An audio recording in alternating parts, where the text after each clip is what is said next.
Ayan. So, ilan tayo lahat? 1, 2, 3, 4, 5. So, 5. Ayan. Pwede kayong mag-open mic ha. Kasi may mga tanong ako. Ayun. So first, good afternoon. I'm Rafael Moreno. Ayan.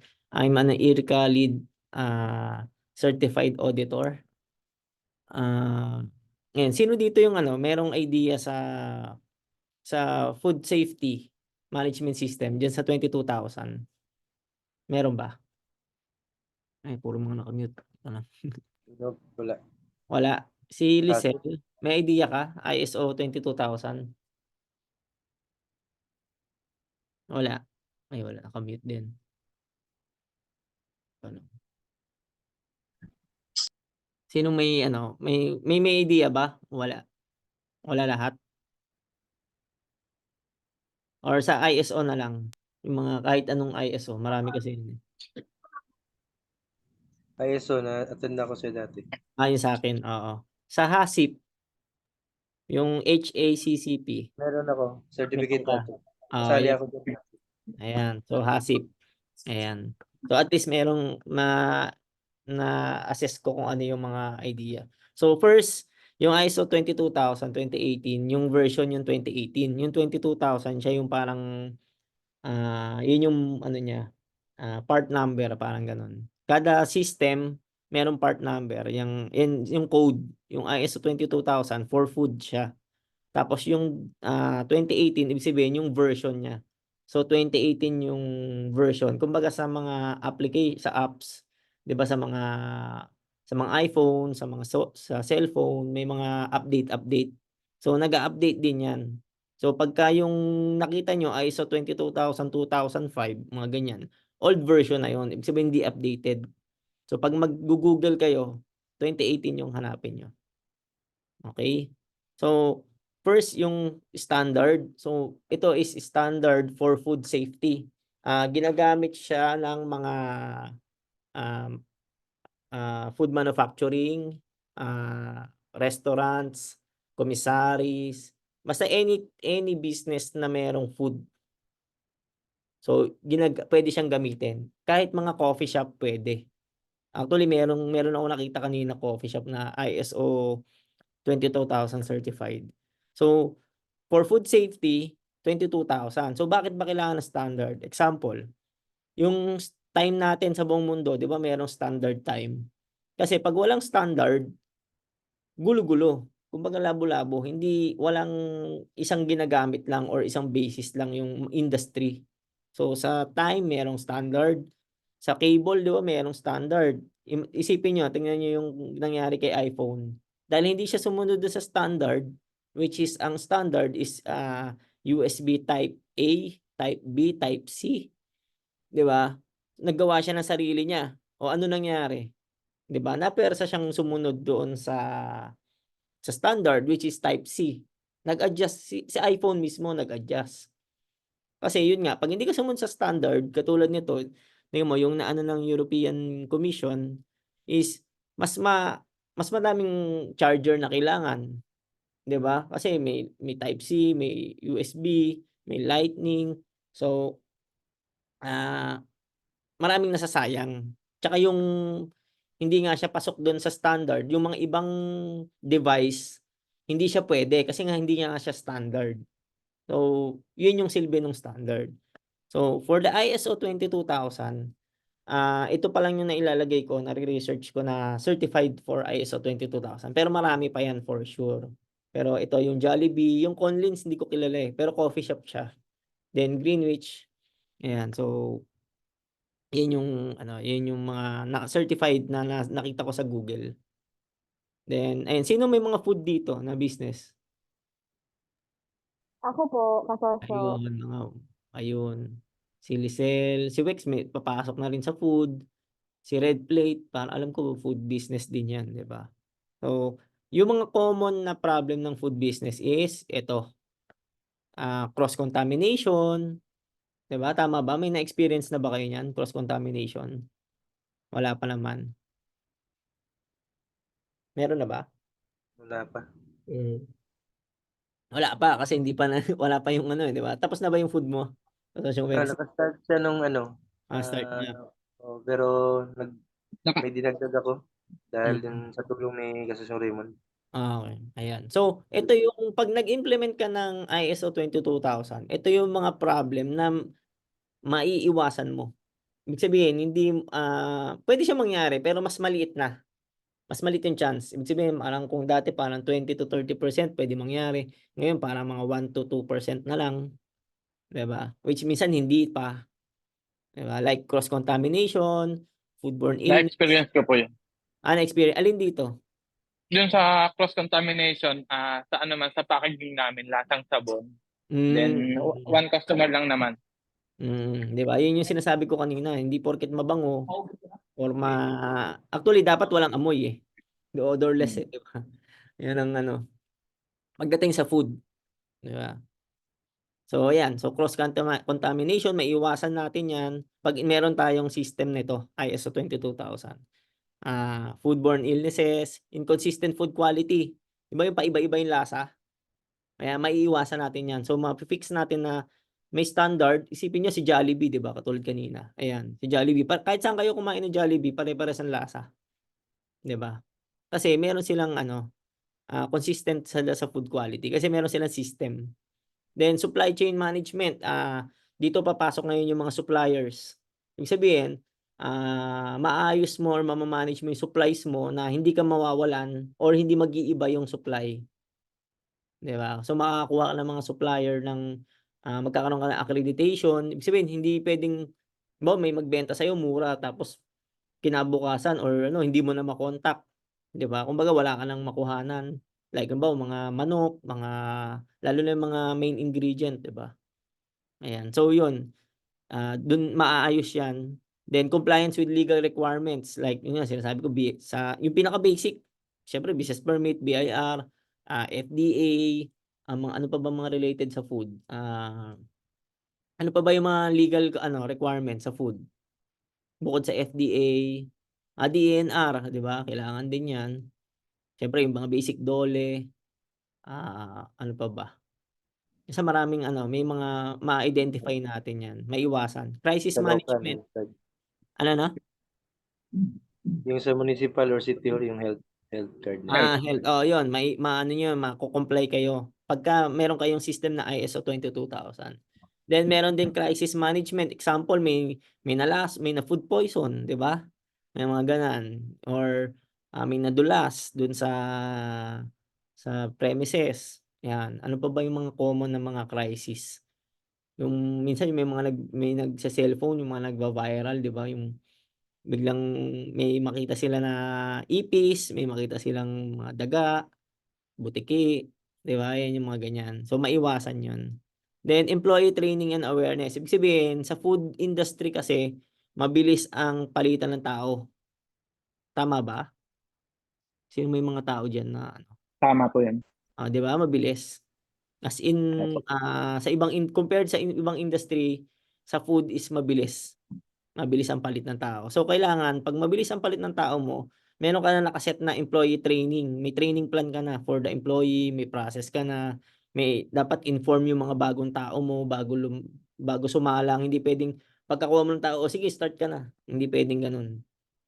Kailangan may training, tsaka may awareness. Then the next is the traceability. So 'pag meron kang ISO 22000, 'pag may problem ka, mas madali mong mati-trace kung saan ano yung root cause ng problem. Or halimbawa yung batch na yun, halimbawa bulok yung, merong contaminated na pagkain, mate-trace mo saan galing. Or halimbawa siyempre 'pag pinagsama-sama mo na yan 'di ba sa isang menu, hindi mo na alam saan kaya na yung problema, baka mantika, baka sa ano mismo, sa mga ingredients, sa mga condiments or sa main ano mismo. So pagka may system ka, mas madali mo siya mate-trace, hindi ka na yung parang yung aabutin ka pa ng siyam-siyam bago mo mahanap kung saan talaga, ayan. So, okey pa ba? Ilan pa ba tayo? Sir Sharon, question Hmm, po. mm. Ano yun? Sige. Pasok po ba diyan yung FIFO, yung first in, first out para ma-trace kung alin yung nagkaroon ng maling lasa yung yung Pwede. but Pwede doon siya. papasok yun. Okay. Isang ano lang siya. Actually, yung FIFO, katiting lang siguro sa buong system, mga 0.0302% lang siya nung buong system.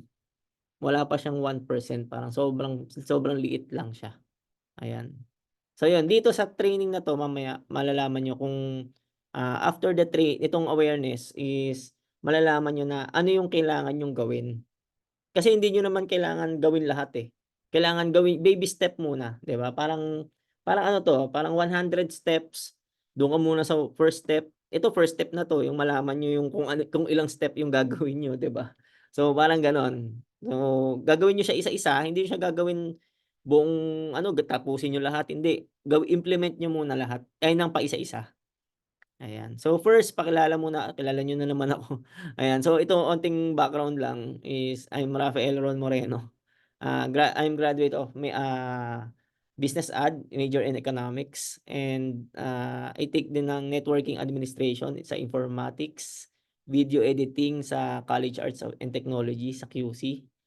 Then since 2005, I'm management representative of the Roman Essence, company namin. Then naging president and CEO this 2018. Then co-founder of Southwoods Pilipinas, ay non-profit organization. Then ito 2023 itong consultancy. Pero hindi pa ako nag-generate dito ng income, pero ano pa lang siya, nasa testing pa lang siya, phase pa lang siya. Then yung Anugayre events last March soft opening. Then training experience, I've been practicing ISO 9000 and 14000 since 2004. And I also take FDA Good Warehouse Practices. Anong year ba to? 2 years ago. Then I am a CQI IRCA Certified Quality Lead Auditor. International Register of Certificated Auditors. So, sa Germany to. Pero dito online ko siya tinake. Ayan. So yun yung onting background. Then first, what is ISO ba? Ito alam na nung mga ibang umattend, 'di ba? Nung ISO is an international organization for standardization. Is a worldwide federation of national standard bodies. So ibig sabihin, buong mundo ito, and sinusunod ito ng maraming mga companies and countries. Pati mga government offices, pati yung meron ako nakita yung Angat Bubuhay ba yun ni Lenny? Tama ba? Anong pangalan nun nung NGO ni Lenny Robredo? Pina-ISO certified niya nakita ko. Yung basta yung NGO niya, Angat Buhay, basta ayan. So imagine pati mga NGO nagpapa-certify. So ibig sabihin kung gusto niyo maging world class yung business niyo and magkaroon kayo ng competitive advantage, maganda is implement niyo tong ISO system. So ibig sabihin hindi niyo kailangan magpa-certify. Not unless ni-require ng customer o gusto niyo talagang may budget na kayo. Pero imagine niyo yung isang system na libre siya, libre na pwede niyong gamitin na magiging advantage niyo sa mga competitors niyo or para gumanda yung business niyo. Pwede niyong gamitin siya, libre lang siya. So hindi lang siya magiging libre pagka gusto niyo na ng certificate, ibig sabihin, 'di ba? Pero yung benefits nun magagamit niyo pwede ng libre, 'di ba? Kasi nasa internet naman siya, may mga nagbibigay naman ng training. Ayun. Then ISO International, yan standard. So ito 'yon, yung unang training, yung binigay kong awareness before is ISO 9001 Quality Management System. Focus siya sa customer requirements, kung anong gusto ni clients. Tsaka yung maging masatisfy siya. So yun yung focus nung 9001. Hindi ko lang alam kung ano pa ba yung na-discuss na training na bigay kong awareness. Siguro ito lang yata yun. Then ngayon is ISO 22000, focus on food to control food safety hazard to ensure that the food is safe. So yun yung topic natin for today. Then ito yung history nung 22000. Isipin nyo 1994 pa siya. International HACCP Alliance. Binuo siya ng International HACCP Alliance. Then British 1998, then 2000 yung GFSI. Then 2003 food standard 2003, then 2004 food safety, then 2005 ito na yung mismong nabuo na yung standard 2005. Then nasundan siya, ang tingin niyo ang layo ng gap niya. 2005 tas 2018 lang siya na-update, 'di ba? So in-update na siya dun sa 2018 version. Mamaya iano ko kung ano yung in-update, ano yung mga changes. So literally, sino dito yung mga naka-attend na ng ISO 9000 ko dati? Sino yung ano? Ako po. Ikaw, ayan, tsaka si Wex. Ayan. So yung 2000, yung 9000, yung 2000 ISO 22000 is basically ano lang siya, ISO 9001 plus HACCP equals 22,000. So yun lang yung ano, so yun lang talaga yung 22,000. So pagka meron ka ng background dun sa 9001, then meron kang background for HACCP, meron ka na ng 22,000. Kasi yung 22,000 nadagdag lang yung HACCP. Kung ano yung ginagawa sa 9001, binigyan lang siya ng bagong requirement, which is yung HACCP, yung Hazard Analysis Critical Control Points, which is ginagamit sa food, 'di ba? So yun lang talaga siya, yung ISO 22,000. Kaya kung meron kang idea sa 9001 tsaka HACCP, madali na lang sa'yo mag-implement ng 22,000. Okay? Then next is, ano ba yung benefits? Ayan. So enhanced utilization of resources, inward level, yung sinabi ko nga sa inyo kanina, world class. 'Di ba si Jollibee nasa ibang bansa na, kasi nga ISO certified siya. Then improve profits in companies. Like sa amin, sobrang ano 'to, ako na yung buhay na patotoo dito. Yung benta namin, hindi gano'n tumataas, pero yung profit namin lumalaki. Kasi nga, we implement ISO system sa company. So tumataas yung profit namin. So mas maganda yon kaysa tumataas yung benta mo pero hindi naman tumataas yung profit mo. Mas pangit yun, 'di ba? Mas maganda yung profit tumataas kaysa sa benta. Then greater quality jobs in food industry. Yan siyempre mas maganda yung quality mo talaga ng yung mga products and services mo, talagang pure quality talaga. Then improve economic growth, yung ano ng company mo. Safer food insurance, so maiiwasan nga yung kanina yung pinakita ko na nasaan na yun?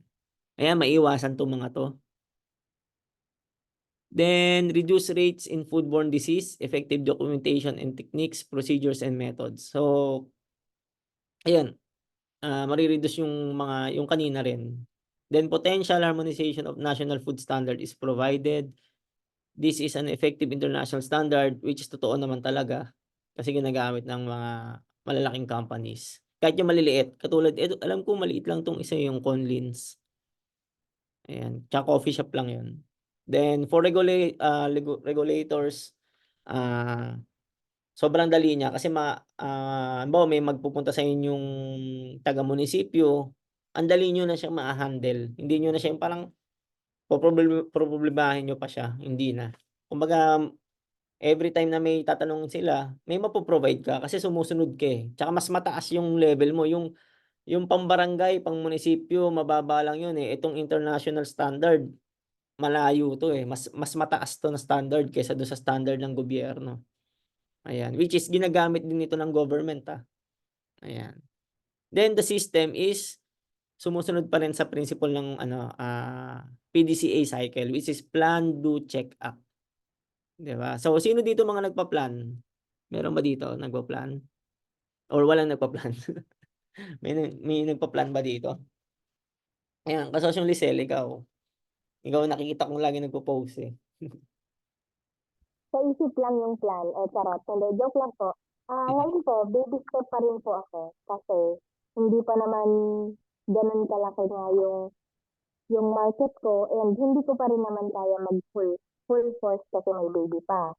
So, nagpa-plan po ako paunti-unti. Yung sa market ko, dinadagdagan ko to reach more new customers. Kasi meron na po akong regular customers dito, sa barangay. So, every month naman, hindi ako nasisiro sa regular customer. So gain, at para magkaroon ng panibagong mga customer, ay parang nagbibigay ako ng discount, yung mga ganun po. Ayan. So, yun example nung katulad ng kay Social Rizal, more on focus siya sa customer, 'di ba? So, ano na lang parang ang mag-i-start siya, example, kung i-implement natin yung system dun kay Ka-Sosyong Rizal is kung ang plan for planning kasi ang ginagawa for planning is nagka-conduct ng SWOT analysis, nagka-conduct ng mga strategies na ina-identify kung ano yung puwedeng mga, yun nga yung opportunities for the business. Ayan, so sinusulat yun, yun yung planning na part. Ibig sabihin, ito yung business ko, strategic, isa sa opportunity is magdagdag ako ng product or magdagdag ako ng, lipat ako ng another market or mag-i-invest ako ng ganito or magte-train ako ng ganito. So yun yung mga example ng mga strategies or sa planning. Then once na na-plan mo na siya, or example i-improve ko yung process ko, puwede rin yun sa plan. So i-improve ko yung process ko, so naka-ano yan, naka-document lahat. Then pagdating mo na-plan mo na siya, siyempre kailangan mo na siyang gawin. So kailangan, sa do naman habang ginawa mo na siya, halimbawa inayos mo yung process mo or bumili ka ng ganito, so gagawin mo na yung parang may checklist ka na, gagawin mo yung plinano mo. Then pagkatapos mo siyang gawin, kailangan i-check mo rin. Parang ito yung list mo ng mga strategies, ano na ba yung ng update? Pero hindi yun parang for the whole year, ay by the end of the year dun mo palang plinano mo ng January, December mo pa lang siya i-che-check. Mas maganda kung i-check mo na siya ng quarterly or monthly. May mga areas na kailangan mo siyang i-check ng monthly. May areas din na kailangan mo i-check ng quarterly or semi-annual or yearly. So iba-iba. I-identify mo na siya kung kailan mo siya i-che-check. Then pag chineck mo na siya, kung yung plinano mo ba tsaka ginawa mo is nagawa mo ng tama. Then saka mo ngayon gagawa ng action. Halimbawa, hindi mo siya nagawa ng tama, ano yung corrective action mo? Then pag na-correct mo na siya, ipapasok mo na siya sa system, i-a-adjust mo na ngayon, ay mali pala yung ganitong ginawa ko, itatama ko na siya. So ipaplano mo na uli yun. So dire-diretso lang yung continuous. Pag ginawa mo 'to, continuous improvement yung business mo, 'di ba? Example sa amin, isa sa plan is, ito bigyan ko ng actual talaga na nangyari, accuracy for fulfillment accuracy sa warehouse namin. Ang unang plan namin before is target namin is 80% na accuracy. So ginawa namin yung mga programs na para ma-hit yung 80%, then chineck, effective ba? Yung mga effective, kinontinue namin na gawin. Yung hindi effective, tinanggal na namin, pinalitan namin.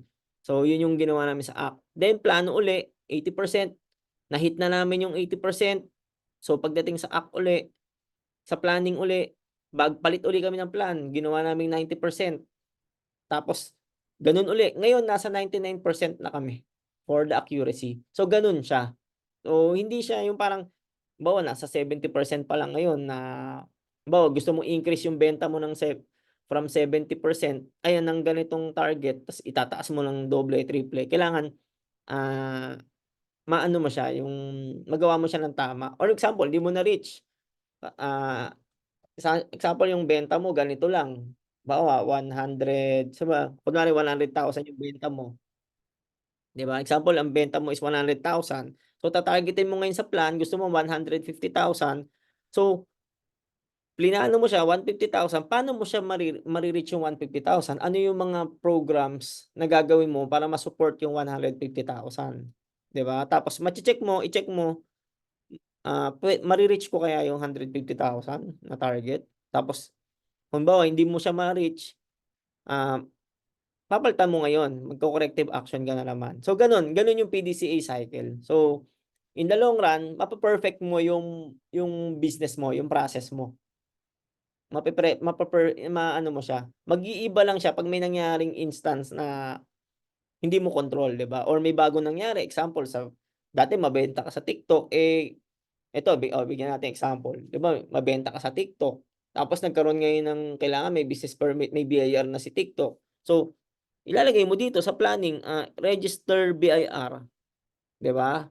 Tapos kailan? O halimbawa nilagay mo dito date is April kunwari. Halimbawa January mo na identify. Actually December sinabi ko na 'di ba na magkakaroon na ng BIR yung e-commerce. So halimbawa January mo nilagay, April, ire-register mo na sa BIR. So ginawa mo siya ng hindi mo siya ginawa ng April, 'pag chineck mo, ay hindi ko pa na nagawa. So gagawan mo ng action, kailangan mo siyang i-register. So gano'n yung PDCA cycle. Kailangan isusulat mo siya lagi, document lahat, ayan. Then, ayun may question ba sa PDCA cycle? So, sir, ako po may question. Sige, sige. Yung sa PDCA cycle ba, dapat halimbawa sa sales po, no? Example, yung 150,000 na target sales. And meron ding marketing kasi dalawang department siya, kung sales and marketing, kung iisipin sa business. Dapat po ba magkaiba yung, halimbawa yung sa planning, iba yung kumbaga magkahiwalay na page yung sa sales at saka marketing o pwede na siyang pagsamahin? Yan, sige maganda yan. Ganito yan, ang sales kasi is, anong tawag dito? Push selling ang sales. Ang marketing naman is pull selling. So magkaiba siya ng strategy. Ano matawag dito? Iba yung strategy for sales, iba yung strategy for marketing. So ibig sabihin, pwede mo siyang mas maganda kung magkahiwalay para mas ma-identify mo alin ang mas effective. 'Di ba? Kasi pwedeng ganito, example sa sales, ito kasing common na mistakes ng mga businesses. Gagawa ka ng strategy. Siyempre, ito yung target mo. From 100,000, gusto mo maging 150,000 yung benta mo. So gagawa ka ng programs. Ang programs hindi lang isa to. Usually sa amin ang programs 5. So sa 5, example, ito yung target namin for January. Gusto namin maging 150 by the end of the year. Makita namin by March parang hindi effective yung ibang programs, yung 5 programs. 'Di ba? Hindi effective. So, tatanggalin na namin yung hindi effective, i-a-adjust na namin dito sa check. 'Di ba, chineck namin hindi effective. Papalitan na namin yung iba doon. Halimbawa, ang effective lang doon sa 5 is 2, 'di ba? So, papalitan na namin yung 3 ng bago. Ba't nagkaroon ng balloons? Ayun. So, papalitan na namin yung 3. So, hindi mo na Happy kailangan birthday. hintayin na matapos yung taon bago ka pa mag-adjust. 'Di ba? So, halimbawa, hindi effective tong strategy mo for sales and mag-isip ka na ng mga 3 kunwari. Kasi siyempre maliit pa lang, eh. So, 3 strategies muna for sales, 3 strategies for marketing. Kung ano yung gumagana do'n, i-retain mo. Yung hindi gumagana, palitan mo ng bagong strategy. 'Di ba? Wag mo ng by the 12 months bago mo palitan yung strategy mo, medyo tayo do'n, magkakaproblema tayo. Ayun. Ugaliin natin na mabilis tayong mag-adjust. Tsaka ang ugaliin nating i-document kasi hindi mo ma-a-adjust or hindi mo mache-check kung effective kung hindi mo siya dino-document or hindi mo siya mino-monitor, 'di ba? Ayun. So yun yung sagot ko diyan. Ay, ibig sabihin po, Castron, makakaano lang po, sagot na po. Ibig sabihin, yung lahat ng plan po, dapat may target din po kung kailan to gagawin para Then, every time na ginagawa mo din hindi nag-succeed, may revision ka na doon kung anong mga dapat mong gawin para yung something na may gagawin kang yung hindi gumana, di ba? Papalitan mo yung plan mo. Actually ako po kasi ako ganun naman din, pero wala akong target kung hanggang kailan ko to gagawin. Pero yung sinasabi nyo na PDCA, ginagawa ko talaga yan sa akin actually meron ako dito na yung pinami-meeting ko doon sa admin ko din. Ini-introduce ko rin sa sa mga staff ko. Yun. Naka naman to. Nagpe-present din kasi ako sa kanila kasi malayo ko ganun. Pero dapat kaya alam nila yung deadline. plan, halimbawa plan next year, plan 2020, 2024 parang ganon. Oo. Then, Pero gawan mo introduce ko ng sa kanila ganun. kailangan smart goals. Okay.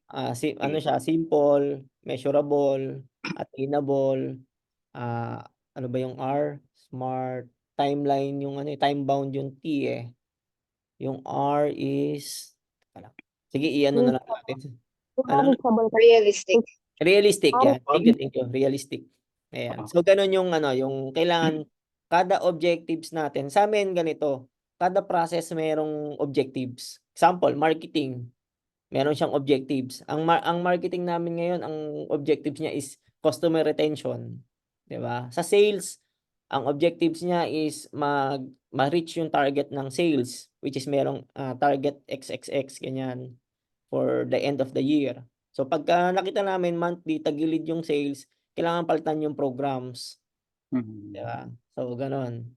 Tapos, bawa sa warehouse, meron kaming dalawang objectives. Accuracy tsaka physical inventory. Ang target namin is 100% doon sa mga yon. Sa payables, 100% mabayaran lahat ng suppliers. Actually, lahat. Kailangan mabayaran lahat 100% on time. Walang delay, on time.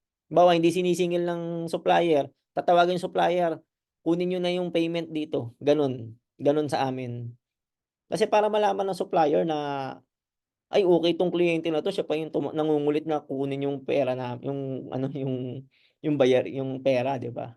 Sa receivables kailangan makolekta 100%, 'di ba? Yung may utang sa amin. Sa purchasing kailangan ma-evaluate mataas yung score ng mga suppliers, walang late delivery, walang quality issue, 'di ba? So ganoon. Human resource kailangan itaas yung training competence. So ganoon yung mga objective sa amin. Kada department or function merong objectives. So imagine nyo pag gaganon yung business nyo versus doon sa business or competitor nyo na walang ganon. Imagine nyo sinong mas magso-survive or sinong mag-succeed, 'di ba? Siyempre yung may target, yung merong system versus dun sa walang system, Yes po, nakaka-relate po ako dyan. 'di ba? Ayun. So yun, ganun yung ano niya. So ganun yung PDCA cycle. So maiiwasan dito yung mga halimbawa, katulad sa amin, plan, ito example, sa human resource. Halimbawa, pag may mga tao kayo. Halimbawa, sa human resource, siyempre sa hiring, meron kaming, ang dati ang hiring namin, 5 months bago ma-regular. Nagkaroon kami ng problem. Kailangan na namin tanggalin ng 3 months. Hindi matanggal kasi yung system namin, 5 months. So ngayon, sa planning, ni-revise namin. Ginawa namin 3 months. So, do, check, tapos act. So, ganun siya. So, pag may mistake, may problem dun sa process, i-revise nyo lang siya. Kasi documented naman lahat ng process. Pero syempre, hindi mo na siya mare-revise. May gusto ko hindi pwedeng, revise natin to para matanggal tong taong to. Parang ganun. Hindi. Hintayin mo muna matapos yung process niya. Yung susunod na, dun pa lang mag-i-implement yung system. 'Di ba? Kasi para baka mareklamo ka sa DOLE. Sabihin, ma'am, binago lang yung system nung gusto nila ako tanggalin 'di ba? Hindi gano'n. So sa susunod na. So gano'n yung ano. Or bawa sa benta, hindi namin nare-reach yung target. Titingnan namin yung mga programs. Alin dito yung hindi gumagana, papalitan na namin agad 'yun. So gano'n. Ayan. So yun, malinaw na ba PDCA cycle? Then, ito tatalunan ko tong isa. Feeling ko dito dapat siya sa ilalim. Lipat natin Ayan. Kaya ako nagaganito talaga kasi ipe-present ko rin siya sa iba. Ayan. So, key elements of ISO 22000 is interactive communication, system management, prerequisite program. Ito yung wala dun sa 9001, yung prerequisite program. Merong mga programs na required siya. Ibig sabihin, mandatory siya na meron. Hindi katulad sa 9001, walang ganito. Tsaka yung hazard, yung HACCP principle, then continuous improvement. Ayan. So, start tayo sa interactive communication. So, sa food business, importante yung communication. Tama ba? Sino dito ayan si Red Plate, may mga tao na, 'di ba? Ayan. So, ano yung question? Ano yung communication nyo? Red Plate. Kasosyong Red Plate. Yes po. Ano po yun? Tanong po, sorry. Ano yung ginagawa nyo? Paano kayo nagko-communicate? Sa Example. customer o sa ano po? Sa lahat. Sa lahat? Sa supplier, customer, at saka ito nakalagay dito, di ba?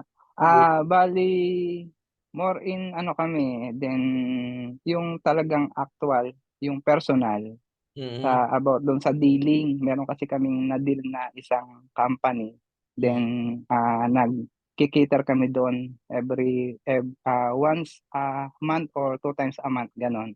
Mm. Mahalaga yung dealing kasi minsan meron siyang pinagawa sa amin na talagang kailangan namin gawin o yung wala sa menu namin, kailangan namin gawin yun kasi para makasabay kami doon sa ano niya, sa requirements ng company nila na ganito lang yung budget. Nag-aano kami. Mahalaga yung ano, yung communication talaga sa customer. Pero Sa paano supplier naman, example, ba sige may po. inano si customer na ito yung may document yun email or ano yun hindi naman verbal yun. Meron na, So may requirement sila, pinapasa namin. paano mo siya i-communicate dun sa mga tao mo? Sa tao, madali lang po bali, pag may order kasi, ano naman, advance order naman yun, 2 days or 3 days before. Then, ngayon, ano siya bali, umaga, tanghali, hapon yun, parang kami magkikita. For delivery naman po, madali lang. Basta sa amin lang yung process, parang i-advance na namin siya before ng, may communication naman. Maganda yung ano namin, Ano yung maganda yung ginagamit niyo system na namin communication? Example, sa, cellphone ba, Viber, Messenger, ayan, ano ba? eto, halimbawa may nakipag-deal na kami din through FB page naman to. Then i-ano ng customer namin. Ito yung ganito yung order, ipe-prepare ni manager before, then i-impose namin sa mga namin tauhan na may order kaming ganito. Then yun, bali talagang kailangan talaga namin magpa-OT, something na alam namin, tsaka bawal talaga mag-absent. O kaya meron Pero kaming yun, example ito okay. example. Ano ba? What if halimbawa may tao ka 'di ba?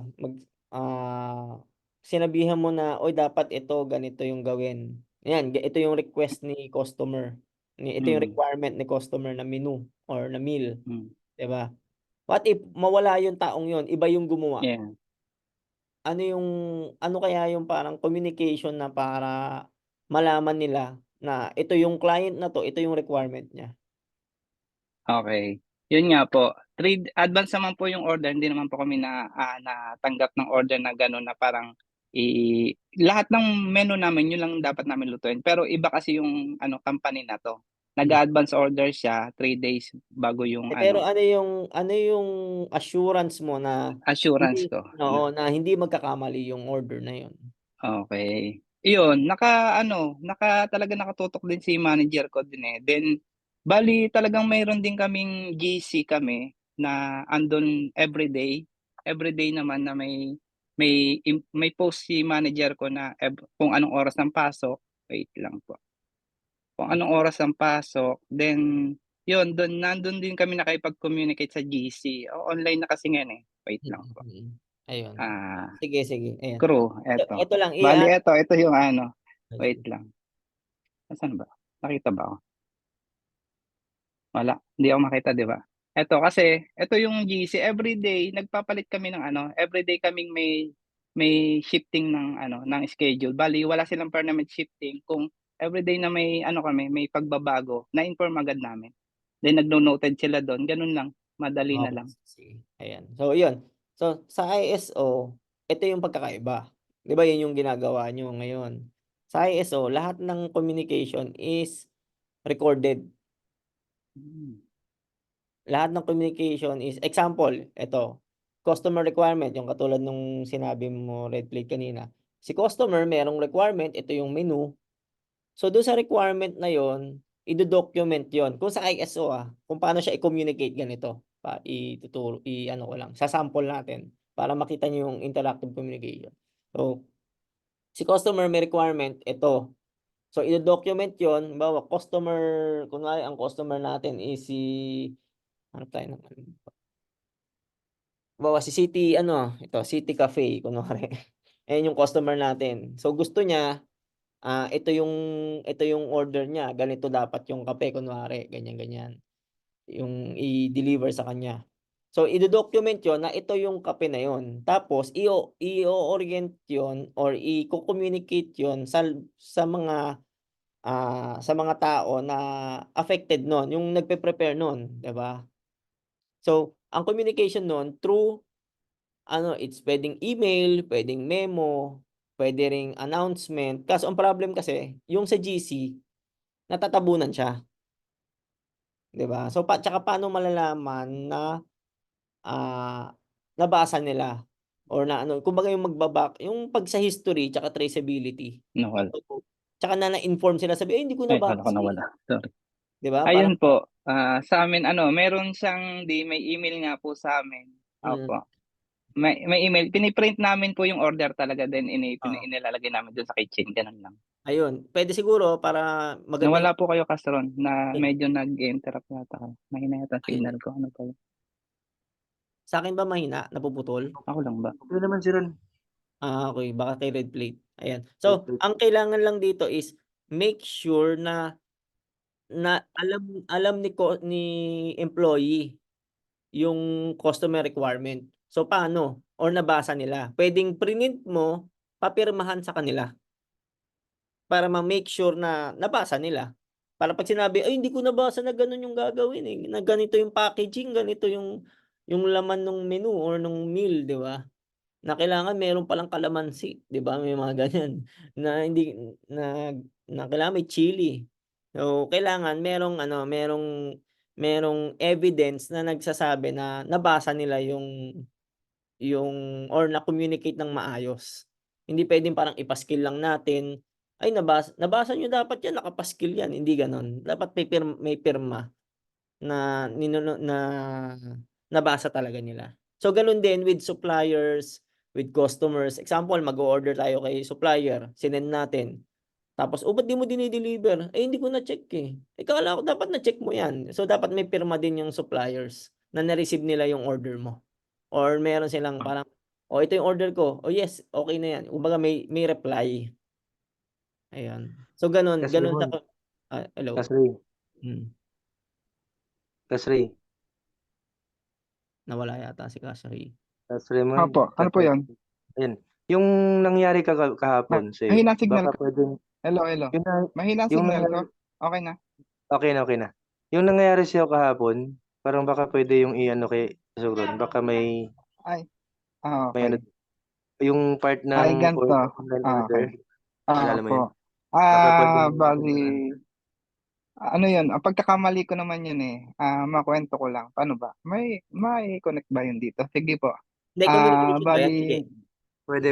communication opo, sa customer. Order siya sa page, then na-replyan ko kahit hindi naman dapat ako yung authorized na mag-reply doon kasi nga hindi naman ako yung nandun sa loob ng shop. Oo, Then busy sila, ang daming customer. hindi na nila Ngayon wala na-check. akong ma-contact. Hindi nila agad nakita yung page. Si manager tinatawagan ko. Ako nakapag-reply. Sige po, sir, available Nasa po siya. 3 nasa order. Korea siya kasi Ron, tas yung Opo. business niya nasa Laguna. Oo, yun nga. Then ngayon, ako naman may pagkakamali dito. Anong nangyari po? Ay na-accept ko si order, then sinabi ko available. Then tinawagan ko ngayon sila, hindi agad ma-contact, siguro 10 to 15 minutes. Nung na-contact ko na ngayon yung isang staff, naluto naman. Then yung magde-deliver ngayon yung wala naman kasi wala rin akong contact.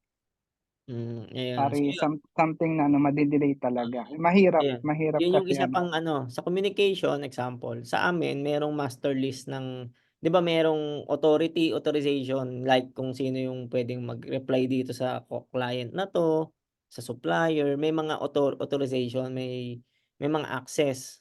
'Yan, so para maiwasan yung katulad niyan, nasa ibang bansa ka, hindi ka dapat so although napindot mo 'di ba, pero dapat hindi puwedeng mangyari yun, parang gano'n. Maganda kung maiiwasan. Then opo. yun nga, yung hindi mo ma-contact or yun isa pa is meron dapat master list na etong mga employees na 'to, may contact list ka nung lahat. Alam mo kung saan mo siya iko-communicate, kung anong number ang tatawagan. 'Pag hindi mo ma-contact si ganito, sino yung susunod na tatawagan, Opo. ayun. So yun yung isang 'pag may system kayo, yun yung isa sa common na ginagawa. Sa amin merong halimbawa kaming mga nasa taas, mga managerial level, executive, May number kami ng lahat. Tas Ron, baka naisip ni Casri dun nung time na yun is parang yung time, duration ng time ng pagsagot, ay yung reply ng page. Yung reply. Mga inquiries. Pero Baka yun, sa iba, matagal. sa ano rin yun, kailangan malinaw. May process. Sino ba dapat sasagot? Ilang minutes ba? Gaano ba katagal ang reply? 'Di ba? So, ganun. Naka-ano siya. Naka-document siya. Pag ganun. Wala pa sumasagot ng within 5 minutes na sino yung susunod na dapat magsagot? May authority. So, ganun. Oh, Ganun. sige. Pag Salamat po, Castron, na nagkameron ako ng idea. di ba? Parang dapat laging ganoon. Wala to si manager. Sino yung susunod? Sino yung pwedeng yung authority? Sa amin, hindi makontak yung manager or yung employee. Tatawagan yung manager, hindi rin makontak yung manager. Sino yung susunod? So merong mga may mga sub. Kasi identify nyo lagi na pwedeng mangyari. O, laging umaasa ka lahat kay manager. What if mag-resign si manager? Tama. Ha? Tama po yun. Mawala ang bula si manager. Posible yun. Di Uwian na. patay na yung business mo. Di ba? Lahat ng customer mo, wala na. Di ba? Uwi na daw. Uwian na. Uwian na. Hindi, yun. Iano nyo yun.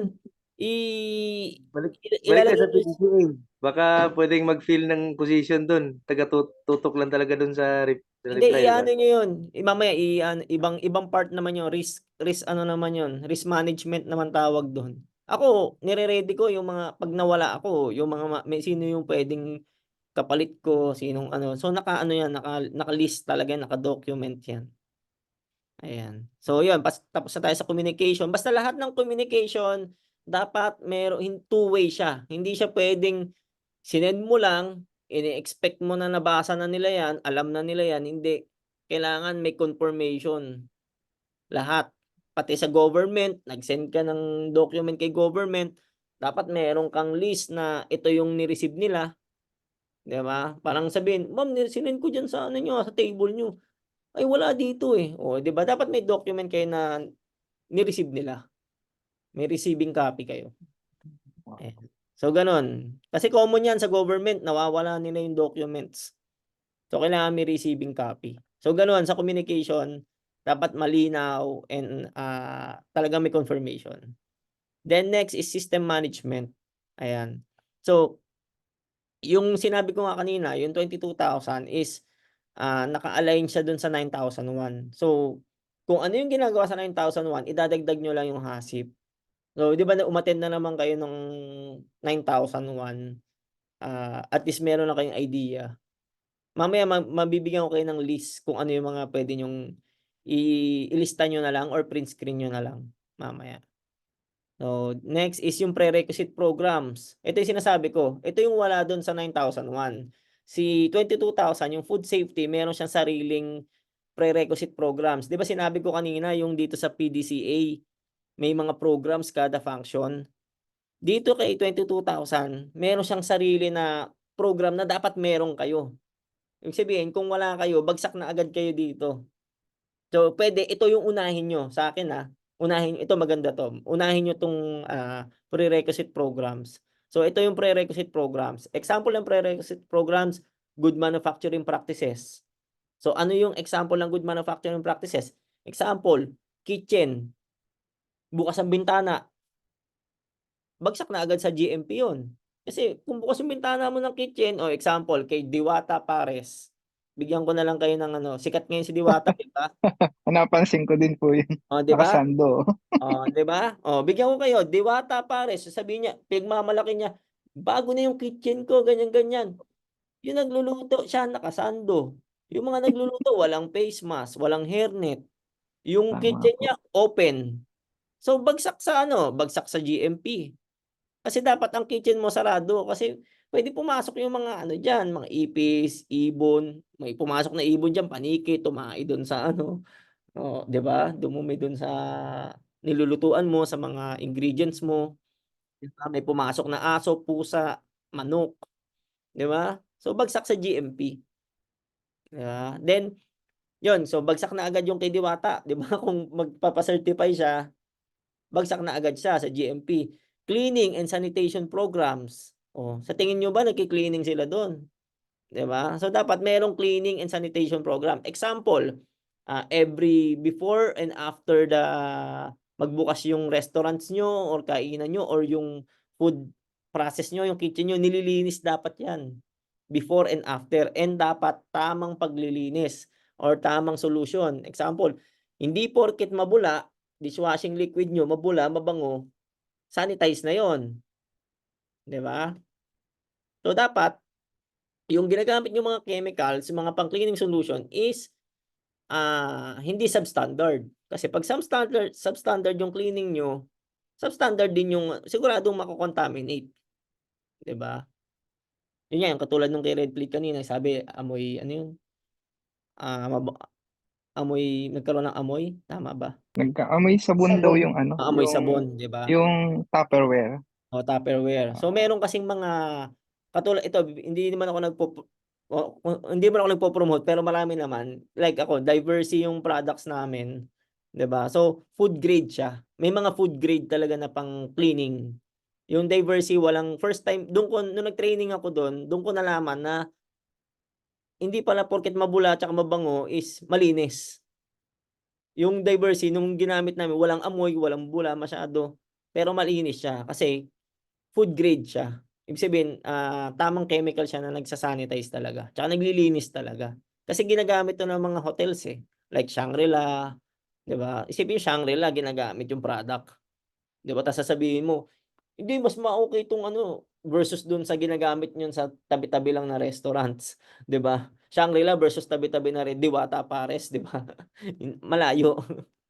'Di ba? Tapos yung pest control, ayan. So ibig sabihin, itong nasa prerequisite programs, ito yung pwede niyo nang umpisahan, 'di ba?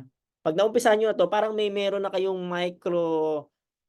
food safety management system. 'Pag meron kayo nitong mga 'to. So GMP, aralin niyo yung GMP, ano yung mga dapat yung like yung mga kanal, 'di ba? Yung pit, 'di ba? Meron 'yan eh. May mga yung sa GMP. Tuloy sa GMP may mga bawal yung mga jealousy sa ilaw kasi baka may malaglag doon sa food.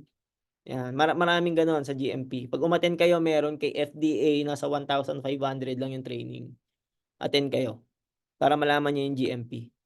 Lalo kay Kasosyong Lisel kasi nag-aano siya eh, yung frozen ano 'di ba, puto. Importante yung GMP.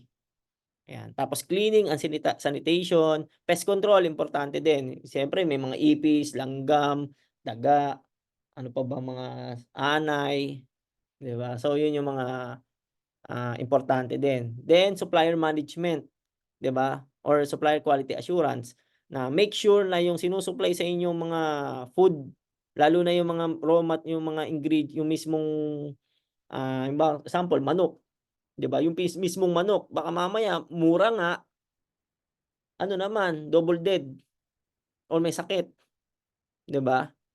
So kailangan yung supplier nyo is nache-check nyo kung sumusunod sila sa food safety. Hindi baka mamaya ano lang 'yan, trader lang 'yan or parang si Diwata lang 'yan supplier niyo diyan, 'di ba? Medyo naano ako dun sa sana ma-improve ni ano, ni Diwata. Yun lang yung kailangan. Tingin ko ma-improve naman niya 'yan pero sana agad-agad. Baka kasi 'wag na nating hintayin na may ma-food poison, 'di ba? Ayan. Ayun Kasosyong Ellie mukhang nasa kitchen. Ayan. Tapos water and ice quality. Ito pa example.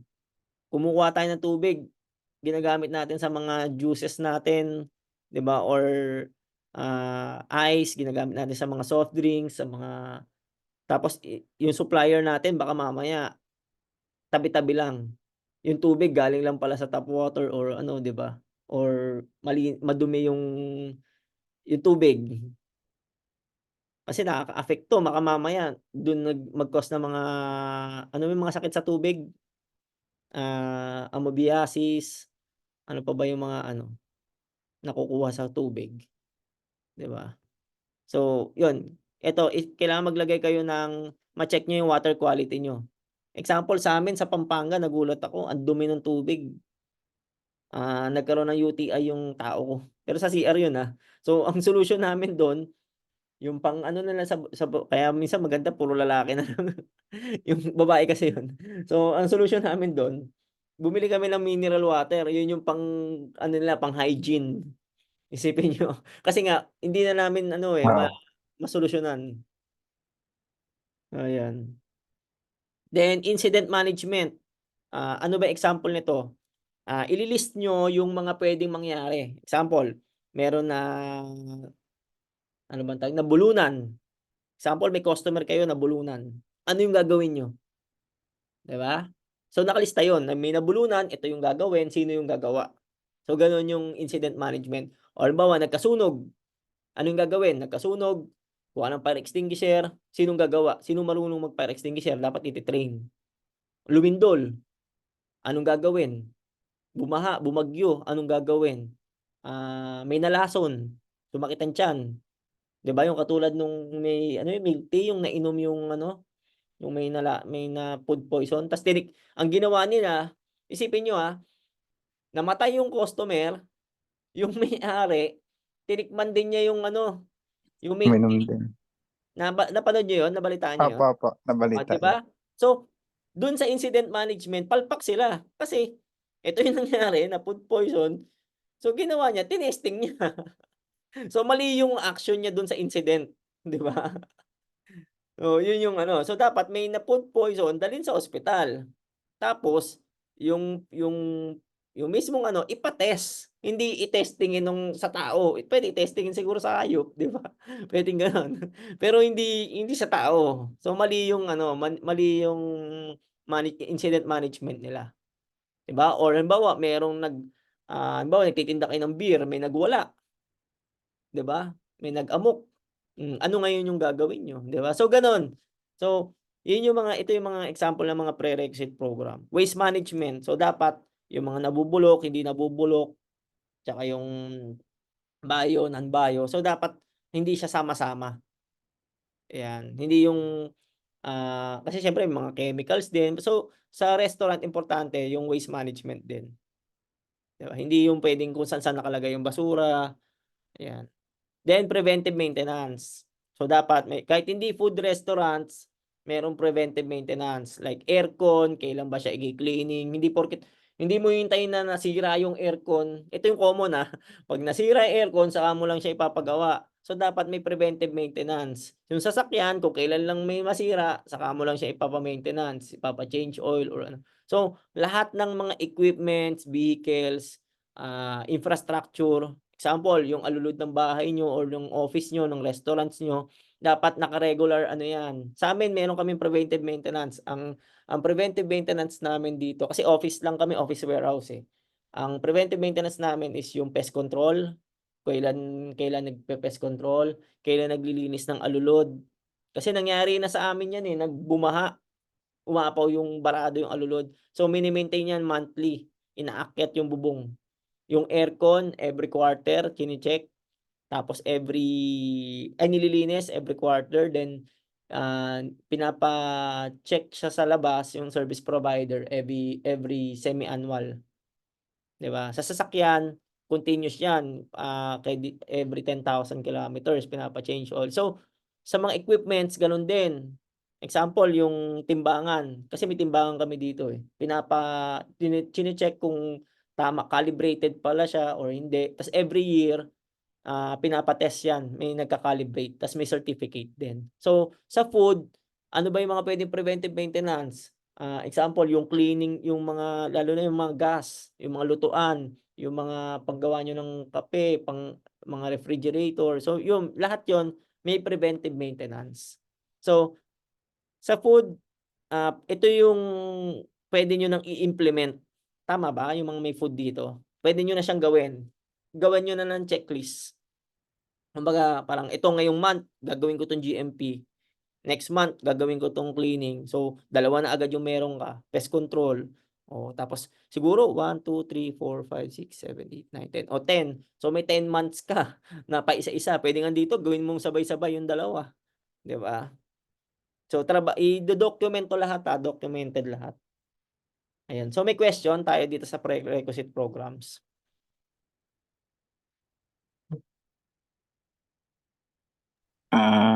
Madali lang siguro mag-documents, pero yung implementation ang mahirap. Hindi ganito, turuan ko kayo. So, meron kayong document ng GMP. So, ito yung mga 'di ba siyempre magte-training kayo ng GMP or puwedeng aralin niyo online, meron naman 'yan. I-Google niyo, ito yung mga GMP. Sa GMP kasi marami diyan like yung ilaw nga, yung sinabi ko, yung bintana, yung pinto, yung, pati yung mga may mga don'ts and do's and don'ts sa GMP, eh. So, pagkatapos niyo na ma-identify, gagawan niyo na siya ng para siyang project. Kukuha kayo ng team leader sa niyo or kung konti pa lang kayo, kayo pa lang mismo, eh, di kayo mismo yung gumawa nung para siyang project. Isipin niyo siya project. So, ikaw yung team leader, ito yung gagawin niyo, tapos, after a month, iche-check, nagawa ba? 'Di ba, plan, do, check, act, 'di ba? Plano, check, nagawa ba? Plano ta's nagawa, ta's kung nagawa ba talaga iche-check, tapos act kung ano yung mga hindi nagawa or kung baka i-improve pa. So, plano uli. So, gano'n. So, kailangan niyo lang i-orient yung mga taong involved. Kailangan niyo lang silang 'pag inorient niyo, i-document niyo, papirmahan niyo na inorient niyo sila. May attendance. So, documented din. Hindi puwedeng sabihin, "Ay, hindi ko alam na ganyan, eh." Hindi, ito may pirma ko. 'Di ba? So gano'n ang sa ISO gano'n lagi. Documented, may pirma lagi.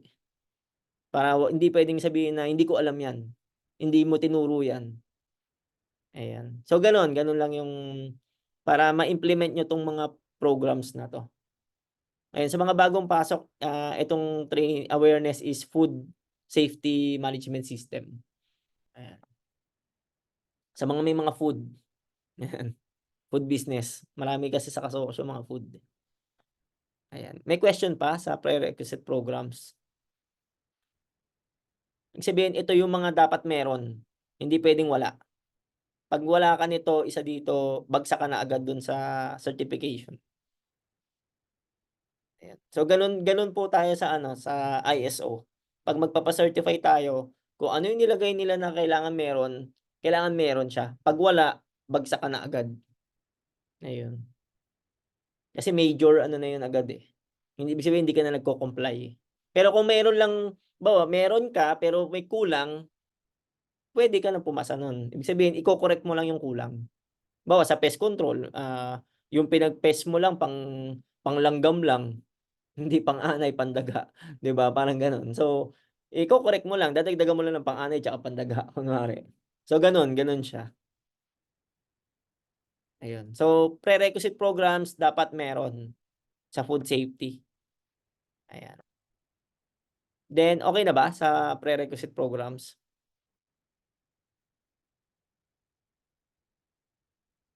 Ay wala, mukhang okey na yata. Teka lang, may chat ba? May chat pala. Natin. Okey. Sige, next is yung HACCP nga, yung sinasabi ko kanina, Hazard Analysis and Critical Control Point. So, sa HACCP kasi teka lang, nasaan na ba yung ayan.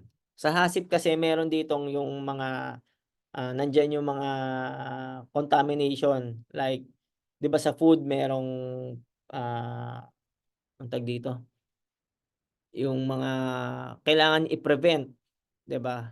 Kailangan din ma-eliminate. So, yun yung mga CCP, Critical Control Points. Ibig sabihin, hindi puwedeng mahalo or mailagay yung sa pagkain, may mga gano'n. Or meron naman mga maximum and minimum limit, yung halimbawa biological. Ano ba yung mga example ng biological? Si Kasosyong Wex umattend na ng HACCP, eh. Ayan, puwede kang magbigay ng biological. Kasi meron dito yung biological, chemical, tsaka physical. 'Di ba? Nandiyan pa ba si Kasosyong Wex? Ayan. So, sa mga food, mga nasa food, sinong may idea na dun sa mga biological na puwedeng mahalo sa food? Yung mga hindi puwedeng mahalo, mga biological. More on Ano? slaughtering. Alin? Slaughtering nung slaughtering. Yung Ano sa slaughtering? ano ba sa Tagalog yung ihaw? Yung butchering pala. Butchering. Yung required namin dun sa dairy farming din. Parang ganun. So anong ibig sabihin? Bawal yung ano? Yung handling nung yung livestock. Mm. Okay. So example ng ng ito, yung sige tingnan lang, biological, chemical, at physical. So sa physical, ang physical is yan yung mga pako, 'di ba? Yung mga physical na nakikita natin, bubog, ano pa ba yung mga pwedeng mga buhok, 'di ba? Yan yung mga nakikita ng mata 'di ba? The chemical naman is yung katulad nung kay red plate kanina, yung may amoy. May amoy yung may nahalong chemical, amoy mabango or amoy, 'di ba? Amoy plastic, amoy. So yun yung mga chemical, yung may mga na-contaminate siya ng chemical. Then biological, yan na yung mga maliliit na na bawa yung mga amag, 'di ba? Ano pa ba? Ano pa ba yung mga pwedeng mahalo sa food na actually ko dati kumain kami ng na medyo panis, buti hindi sumakit yung tiyan. Ayan, so biological yun. Yun yung mga dapat mga may i-control, 'di ba? So, dapat, yung area is wala dapat yun nakokontrol yung bawa yung buhok, dapat may hairnet, 'di ba? So, dapat or yung area dapat sarado. Hindi katulad dun sa Diwata Pares. Wala naman siguro magse-share nito. Baka sabihin binabash. Ayan. So, ayun. So, example lang natin yung Diwata Paras kasi viral siya. So, kitang-kita naman na pwede siyang mapasukan ng dumi ng ibon, 'di ba? Or balahibo ng ibon, ng manok, ng ipis, ng kasi open area siya, 'di ba? So, dapat yun yung makontrol hazard, yung hazard na yun, 'di ba? Tapos yun nga yung chemical tsaka biological. Then dapat yun nga mino-monitor na ano yung mga controls. Halimbawa, ito yung controls. Sa food handling ay sa preparation, dapat naka-face mask yung nagpe-prepare. Dapat naka-hairnet. Dapat ano pa bang pwedeng control? Depende. Depende kasi sa food na pine-prepare. Dapat ba naka-gloves? Dapat ba yung iba kasi pwedeng kamay naman, pero may mga food na bawal yung kamay. 'Di ba? Kahit maghuhugas ka, bawal, dapat naka-gloves ka, 'di ba? So gano'n yung control. Dapat nakalista 'yan yung mga pag pumasok ka sa area na 'to, sa kitchen, dapat ito yung isuot mo, dapat maghugas ka muna ng kamay, maghilamos ka muna, ayan. So gano'n siya. Then dapat naka-document sa SIP. Mas maganda kayo, mag-attend kayo ng training, separate training nung HACCP, nung GMP, tas ito yung ISO 22000. Ito kasing ISO 22000 mas focus siya dun sa mismong buong system, yung pangkabuuan. Pero yung itong HACCP, pero may HACCP din siya na part. Ibig sabihin, isa siya dun sa puzzle. Ayan. Then continuous improvement. So every time na meron changes, i-record natin, i-document, i-orient. So ano yan? Plan, do, check, act. So in time, mag-i-improve yung business natin kasi katulad niyan, yung prerequisite program, nagawa niyo na 'to lahat, 'di ba? So maggagawa na kayo ng ibang program na mas mataas, 'di ba? Mas matindi, mas maganda. So mas maiiwasan yung mga problem, yung mga minsan major problem nga 'di ba? Na sa mga customers natin, 'di ba? Tsaka 'yun yung magiging competitive advantage natin sa mga kalaban. Kasi meron tayong pest control, may cleaning tayo, may GMP tayo. So, puwedeng magkamali sila, magkaroon sila ng buhok sa pagkain, tayo minimal. Kumbaga puwedeng mangyari pero sobrang minimal. Lalo na kung mahigpit yung natin, yung mga programs. Then, ito na yung buong system. Teka lang. Ito medyo mahaba ito. So, ito awareness lang naman. Ilan pa ba tayo? Marami pa ba? Ayan. So, ito yung puwede na kayong mag-list. So, sa context of organization, ito yung mga requirements. Sabihin, ito dapat meron ka, yung company mo, kung magpapa-certify ka. Pero, pwedeng wala ka. Halimbawa, meron ka nitong 4, unahin mo nga yung 4. Tapos, itong 5, itong 6, itong 7, 'di ba? So pwedeng paisa-isa muna. Pwedeng paisa-isa. Basta at least maumpisahan mo. Kumbaga kung sa buong month mo, example, una, ilang months to? 1, 2, 3, 4, 5. Ba, 1 month itong 4 lang muna. Second month itong 5. Tapos next month 6, 7. Kada month isa-isa. So bago matapos yung taon, kumpleto mo na yung requirements. Tapos iano mo na lang siya. Pag na-document mo na siya, i-implement mo na lang siya. 'Di ba? Tapos yun, makukuha mo na yung benefits pag in-implement mo na. Kasi kung i-document mo siya tapos hindi mo naman siya ini-implement, plinano mo, hindi mo naman siya ginawa, useless, 'di ba? So kailangan gawin. So sa context of organization, kailangan malaman niyo muna ano ba yung organization niyo. Example, sige, yung kay kasosyong Lisel, ano yung business mo? Ano yung mismong context niya? Sabihin, example sa amin, ang context ng business namin is, we are a supplier of clean room, ESD packaging, PPE, and janitorial supplies to manufacturing companies. So yun yung context namin. So pag tinanong what is Roman Essence, yun na yun. Kumbaga yun na yun, hindi yung parang pag tinanong ka, ay pwede ganito yung business ko, pero ganito, ganito, ganito. So parang hindi malinaw. So dapat pag tinanong ka, ano talaga yung business mo? 'Di ba? Ano yung purpose ng business mo? Ano yung context niya? For example, yan. Sige, umpisa natin sige, kung ano na lang makita ko dito. Si Kasosyong Wex, ayan. Ano yung business mo? Hindi ka ba Kasosyong Wex?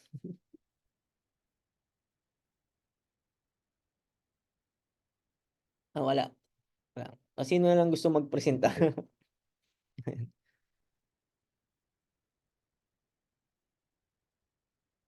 Ay, si Kasosyong Cha, nandyan din. Hello po. Good evening. Kamusta? Ayan, ayan. Kasosyong Cha, ayan. So, yun, nandito tayo sa 4.1, understanding the organization and its context. So, ibig sabihin, pag tinanong yung straight arrow, ano ba si straight arrow? 'Di ba? Corporate giveaways. Corporate giveaways to, 'di ba, kanino, 'di ba? 'Di ba, parang gano'n. So, 'di ba, isang tanong lang, nasagot mo na agad. Alam mo na kung ano yung business mo, 'di ba? Tama ba? Ayun. Yes po. Ayun. So, gano'n. Gano'n yung So, pag dito pa lang sa 4.1, hindi niyo alam kung ano yung business niyo, malaking problema na 'yun, 'di ba?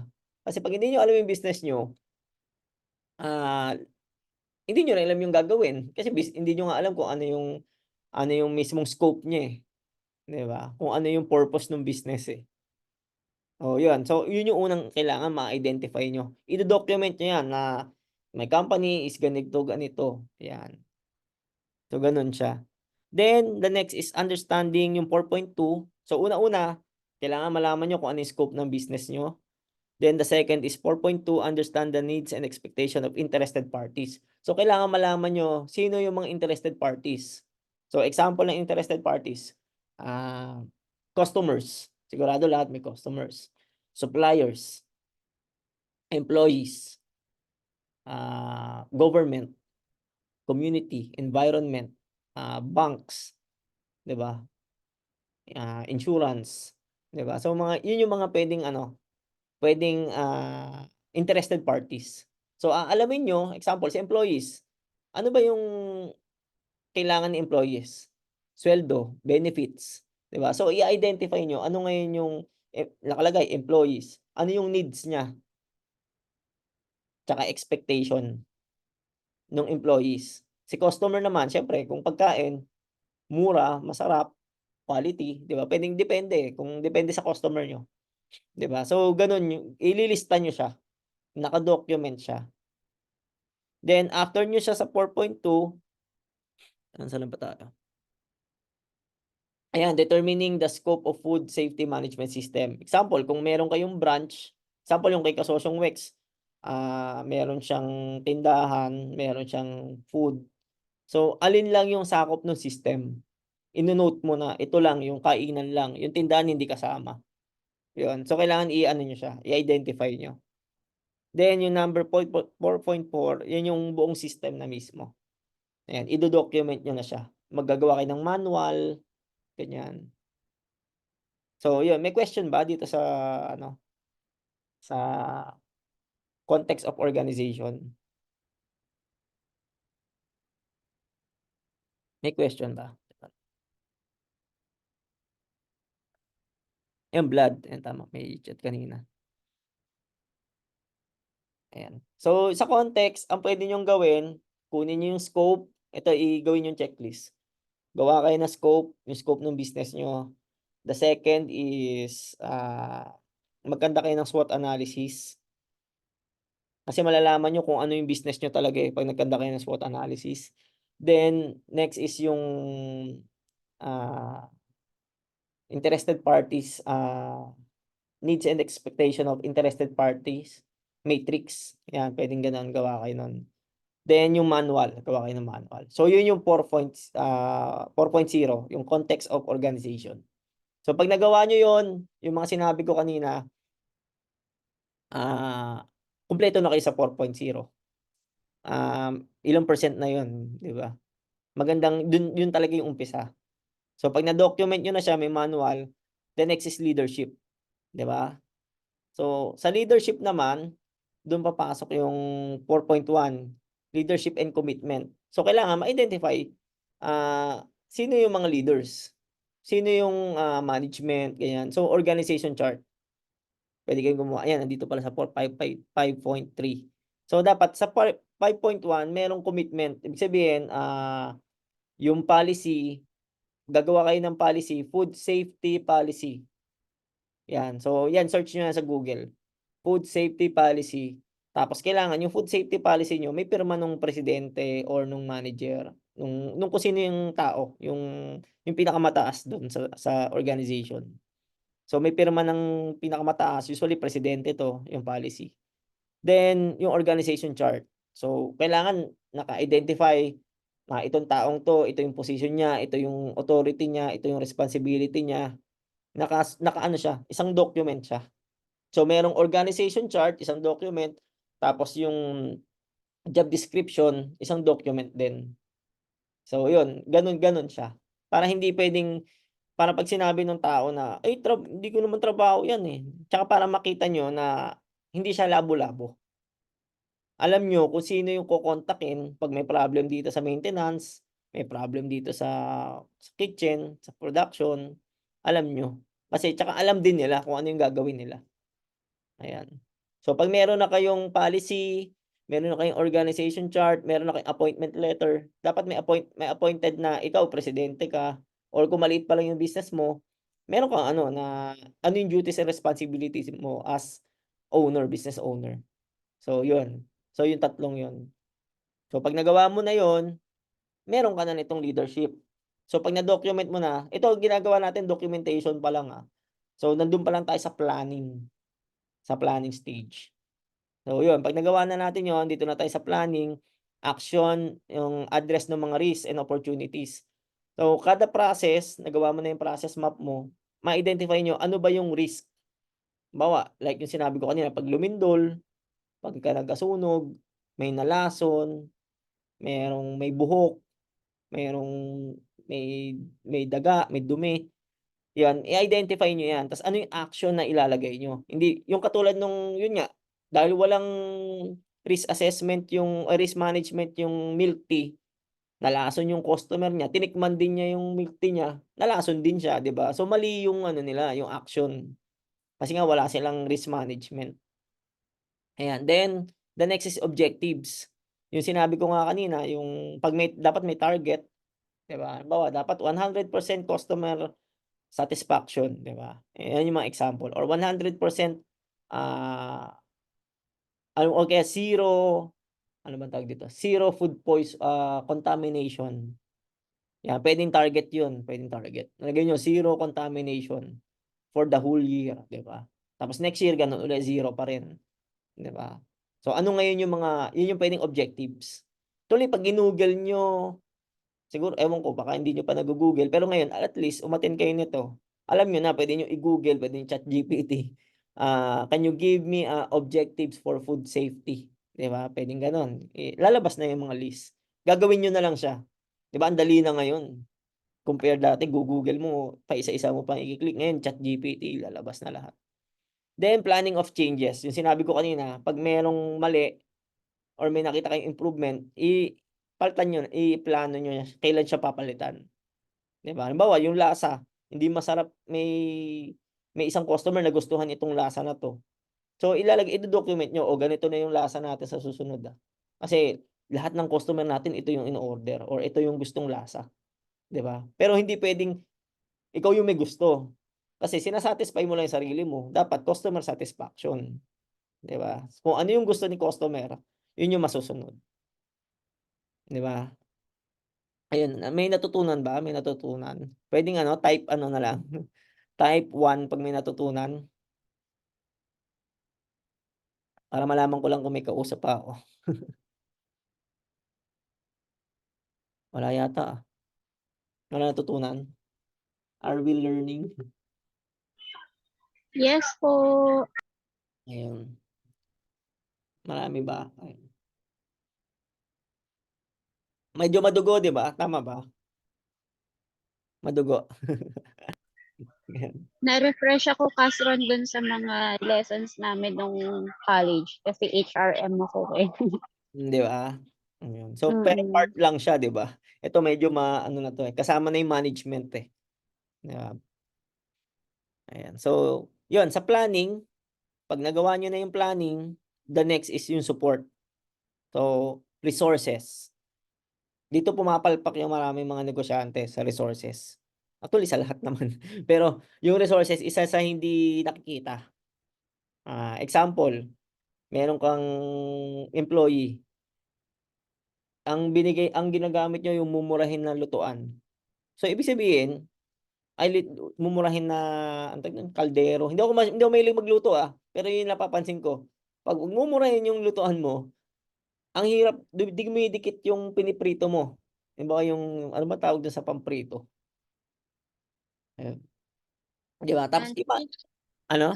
Kawali, pan. Kawali. Yun. Basta yun, kawali or pan. 'Di ba? Isipin nyo, kung ang binigay nyong resources is mumurahin, ang hirap magluto. Tama ba? Kasi ako mahilig ako, prito lang ang alam ko Kaya yun yung ko. So, dati mumurahin yung prituhan ko. So, dahil mumurahin yung prito, dikit ng dikit yung yung piniprito mo. Kailangan mo ibabad mo sa mantika, 'di ba? Pero meron palang pan na magaganda na hindi na kailangan ng sobrang daming mantika. Minsan wala na ngang mantika 'di ba? Kung ibibigay mo yung tamang resources sa tao mo or sa iyo mismo, kung ikaw ay nagluluto, mas magiging quality yung process mo, yung food mo. Mas mapapabilis yung pagluluto mo, yung paglilinis mo, sa lahat. Kumbaga mas quality, 'di ba? Tama, or kumpleto. Kumpleto yung resources mo, 'di ba? Same as halimbawa sa computer, may tao ka, gusto mo mag-edit ka ng video, bulok yung computer na binigay mo, 'di ba? Baka abutin ng 10 years 'yan bago matapos yung pinapa-edit mo. Kung bigyan mo ng tamang resources, 'di ba? Ay, may nagtaas ng kamay. Sige, Kasosyong Marie. Ano lang po, ma-share ko lang po, Kasron, kasi naalala ko po yan. Dati kasi, parang mahilig ako manood ng mga cooking shows. Lagi kong, mga, si Chef Ramsay. O mga yan. Tapos, lagi kong tanong before pa, na bakit kaya parang ang mga chef, masyadong dapat maganda yung quality ng mga knives nila, yung mga pans nila. So sabi ko, bakit pareho lang naman nagluluto yun, no? Di ba pwedeng kung ano yung available. So may impact din pala na dapat maganda yung quality ng mga ginagamit mong tools and equipment sa sa pagpapadali ng trabaho mo. Pangalawa, dun sa quality ng product na nagagawa mo or na ilalabas mo. Plus na lang, pero syempre pinakamalaking pa rin is yung skills talaga in cooking ng nagluluto. Pero parts pala talaga yon na dapat maayos yung quality ng mga tools and equipment. Ayun. So, tama yun. So, dapat sa business natin, ina-identify natin yung mga resources na kailangan. Tsaka kung ano yung ginagamit ng industry. 'Di ba? Kasi, bawa, ito yung ginagamit nila, ikaw ito ginagamit mo. Sila master na nila yan, Ibig sabihin yung mga malalaking companies, ba't yun yung ginagamit nila, 'di ba? Magtataka ka, 'di ba? So gano'n. Example, sa computer naman kung hindi kayo sa food, 'di ba? Kung yung sinabi ko nga yung pag-e-edit ko dati ng inaabot ng 30 minutes, ay 33 hours. Ta's nung nagpalit ako ng computer, naging 30 minutes na lang siya, 'di ba? So, sa food puwede rin yung gano'n. Ibig sabihin dati, dahil, maganda yung pan mo na, yung dating ilang minutes bago maluto, mas mabilis na siya maluluto, 'di ba? Or yung tao mo na 'di ba, na hirap magluto, mas mabilis na, mas madali na, mas quality. Kung wala pa tayong budget, halimbawa sa resources, kasi normal 'to, sabihin, "Wala pang budget, nag-uumpisa pa lang." At least nakasulat na may plano ka, 'di ba? May plano ka na pagka kumita ka na ng ganito, papalitan mo na siya ng ganito, 'di ba? So, kung wala pa tayong budget, ilista natin, i-identify natin ano ba yung mga resources na meron ka, ano yung resources na wala ka, na dapat na meron ka. So, iisa-isahin mo yun. 'Di ba? Same as lahat pati pang-cleaning, 'di ba? Yung sinabi ko nga kanina, sabi mo, "Eh, wala pa akong budget panlinis." Eh, di dapat i-ano mo muna, ano yung pinaka-best na mura na maa-attain yung gano'ng kalinis, 'di ba? Or halimbawa yung sa mga ano naman, ingredients, 'di ba? Ito pa lang yung kaya ko, yung walang brand, 'di ba? Pero maganda, may plano ka rin for yung may brand sa future. Kasi what if magkaproblema, 'di ba? Kasi hindi tama yung resources na nilagay mo diyan. Ayun. So yun, kailangan ma-identify yung mga resources, yung infrastructure, kailangan, halimbawa kung mausok yung area, kawawa naman yung employees mo kung wala kang exhaust or yung meron sa bubong yung parang chimney, 'di ba? Parang gano'n. So yun, kailangan may plano ka, 'di ba? Tsaka dapat ibigay mo yung tamang resources. Ayun, kanina nga ka-chat ko nandito ba may ka-chat may ka-video call ako kanina, kasosyo din.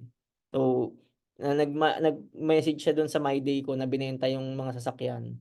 Sabi ko, "Bakit?" Sabi niya, "Ba't ko binenta?" Sabi ko, "Yung mga tao kasi na mga bago hindi marunong mag-manual. So, binenta ko yung mga manual, bumili ako ng mga automatic." So, parang binibigay ko yung tamang resources, 'di ba? Kasi yung mga bago, mga bata ngayon, hindi na nila alam yung manual, 'di ba? Kasi nasanay na sila automatic. So, ibibigay ko yung tamang resources para hindi na nila problemahin yung pagde-drive ng manual. Ang problemahin na lang nila yung trabaho nila, yung pagbebenta, yung mga ahente, 'di ba? So, gano'n yung example ng resources. Ibigay natin yung resources na kailangan ng tao natin or kailangan natin para makapag-perform tayo ng maayos. Ayun. So, yun yung resources. Then the second is yung competence, 7.2. So, dapat mag-conduct tayo ng gap analysis. TNA, Training Need Analysis, i-type nyo lang, TNA, Training Needs Analysis. So, i-check natin ano ba yung mga skills na meron tayo, ano ngayon yung mga skills na kailangan natin. 'Di ba? Kung sa food, yung kanina, kung sa food business ka, 'di ba? Sinabi ko na kanina, ang mga training na kailangan mo is GMP, 'di ba? HACCP, ano pa ba?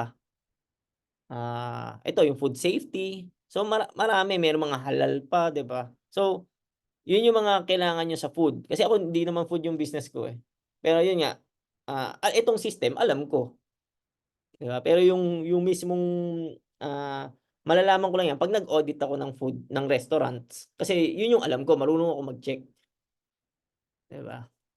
So, yun sa competence, kailangan niyo identify ano ba yung skills na meron yung mga tao niyo or kayo. Ano ngayon yung kailangan. So, gano'n lang, magkakaroon ng gap analysis. I-analyze niyo ano yung training, ano yung meron, ano yung wala. Then pagbabanggain niyo siya, ipaplano niyo. Halimbawa, GMP, kailangan may GMP lahat, 'di ba? So, mag-conduct ngayon ng GMP. Ayan. So, gano'n sa competence. May question ba sa competence? Ayan. Ayan, basta sanayin natin, o halimbawa, tayo, business owners, entrepreneurs. O hindi, entrepreneurs ako, nakalagay, post tayo ng post. Hindi, negosyo, ganyan, entrepreneur life, may mga ganyan, di ba? Yung parang mahirap maging entrepreneur, di ba? So, kaya siya mahirap kasi yung competence natin, bagsak. Ibig sabihin, lahat ng bagay na hindi tayo kulang tayo doon sa isang bagay na yun, mahirap talaga siya. nakaka-stress, promise. So, paano siya magiging hindi nakaka-stress or nakakatakot? Iangat natin yung level of competency natin. So, mag-training tayo. So, kung hirap tayo magnegosyo, mag-training tayo sa business, about business, 'di ba? So, gano'n. Ito part 2, malaking bagay na 'to sa mga lalo sa nasa food, kasi food 'tong di-discuss natin ngayon. So, 'yun, kung isipin niyo, maglalaan kayo ng isang araw sa isang linggo ng mga trainings, 'di ba? Ano yung puwede niyong ma-achieve? So, 'pag na-experience niyo yung problem na 'to, example sa food, yung kanina yung mga common problem, alam niyo na kung paano siya i-handle, 'di ba? Nasaan na yun? Ayan, 'di ba? 'Pag na-experience niyo 'yan, alam niyo na kung paano i-handle. Sabihin, "Ay, inano ni kasosyong Ron, ganito pala, kailangan ko ng mga prerequisite para maiwasan yung mga problem na 'yan. Kailangan ko pala merong, risk assessment or risk management 'pag nangyari yung mga gano'ng incident." 'Di ba? Then, 'pag naano niyo yung competency, awareness. Example, 'pag may i-implement tayo sa company natin or sa business natin, kailangan alam ng lahat, 'di ba? Pero hindi naman sobrang alam ng lahat. Yung mga base, yung dapat alam nila, 'di ba? Dapat alam nila yung kailangang aware sila, ayan. Then the next is magka-conduct tayo ng awareness. Kumbaga may mga ano yan, may attendance, may pirma na umattend sila, para alam talaga na aware sila. Then the communication, yung kaninang binanggit ko kanina, yung katulad nung kay Red Plate, 'di ba? So, kailangan, naka-document kung ano talaga yung communication na gagamitin, through memo ba, through email ba, through Viber ba, through Facebook ba, GC, 'di ba, through cellphone ba, ayan. So, dapat naka-identify or naka-record kung ano yung gagamitin na communication. Then ayan, documented information. So, lahat ng mga process, lahat ng ginagawa natin i-document natin. Ayan. So, ito madugo 'to yung 7.5. Lahat ng document, mga process, procedures, manuals, policy. 'Yun, yung mga policy natin dapat nakapaskil 'yan, mga, vision, mission, ayan. Ayun, sorry, nakalimutan ko dito sa context of organization. Required yung vision, mission, tsaka core values, yung tatlo, requirement 'yun. Isa 'yun sa proof na, yung context ng organization. Isa siya sa evidence na meron ka, ayan. Then next is the operation. Ito medyo madugo ito, pero dadaanan na lang natin. Operation, yun nga yung prerequisite ayun 'no, nasa 8.2 siya, 'di ba? Tas yung 8.1 yung operation planning and control, ano yung flow ng ano niyo, ng operation niyo, ng process. From customer order, tapos preparation, tapos pag-process. So kumpleto siya, naka-flow chart siya, puwede kayong gumawa ng flow chart. Ayan. Tapos prerequisite program yung sinabi ko kanina, 8.2 siya, 'di ba? Isa lang siya dun sa buong system, 'di ba? Tapos traceability system, ibig sabihin, halimbawa, may problem 'tong asukal mo, 'di ba? Made-detect mo saan galing, kailan siya in-order, kailan siya dineliver, 'di ba? Kaninong supplier, 'di ba? Halimbawa, kung may 2 supplier ka, kailangan ma-identify mo, itong sugar na ginamit natin ngayong araw, galing kay supplier A, 'di ba? So gano'n yung traceability. 'Yan, yun yung kailangan meron kang record, may logbook. Usually sa'min nati-trace lahat, through logbook. Kada may ipapasang document may receiving. Kada ano may date, may signature, may full name. So para ma-trace sino nag-receive, kailan, minsan may oras pa sa amin, may oras pa. So mate-trace talaga, mako-connect mo halimbawa ito may problem kay client yung product. Mate-trace namin backwards hanggang supplier. Kung kanino dumaan lahat 'yun. Sino nag-deliver, sino nag-prepare, sinong nag-receive, sinong nag-order, lahat mate-trace. So gano'n yung traceability system. Then emergency preparedness and response, example lumindol, bumagyo, may bulalakaw, basta may mga gano'n, may COVID, 'di ba? So gano'n, meron tayong action plan. Sino yung tatawagan, may mga nakapa-skill sa amin, nasaan na yung emergency namin. Nagpintura kasi kami sa pader, Pero meron kami dito, yung sa mga hospital, yung may makita kayo emergency, basta sa mga companies makikita niyo yan, may emergency response sila doon. Kung saan pupunta, saan yung fire exit, 'di ba yung mga gano'n. Then hazard control yung kanina. Paano niyo kokontrolin yung mga hazardous? Halimbawa yung cleaning materials niyo or yung mga contamination kasi may mga ingredients, eh. Hindi ako maano sa food, pero alam ko merong mga chemicals, may mga ingredients na bawal pagtabihin or dapat nasa, malamig na area, 'yan. Then updating information, ayan. So 'yan, yung pag-a-update kasama rin. Control and monitoring, yan pagmo-monitor ng mga expiration, 'di ba? So dapat yung FIFO kanina puwede 'yun, dito papasok 'yun, 'di ba? And ano pa ba? Yan, so yun sa food, more on ano siya, more on ang binibigyan nila ng importance is yung ano talaga, yung hazard, yung contamination, maiwasan talaga na makarating yung bagsak na quality mapunta sa customers. Lalo na food 'to, mahigpit talaga, ang dami, puro puro control siya sa food. Then the performance naman evaluation is monitoring, measurement, analysis, and evaluation. Example, dito papasok ngayon yung analysis.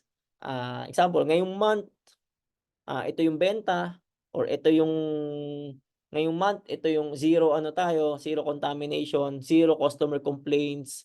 So nandiyan 'yon. Dito papasok sa 9.1. Ito yung natipid natin, 'di ba? So basta lahat ng mino-monitor nyo dito sa 9.1. So lahat ng mga targets nyo dito papasok sa performance evaluation. Pero kailangan naka-identify kailan nyo siya i-check. 'Di ba? Kailan nyo siya i-check. Hindi puwedeng quarterly, pero sa akin quarterly o semi-annual maganda. Tas merong mga time na may mga monthly naman. Ayan. May question ba sa sa performance? Wala.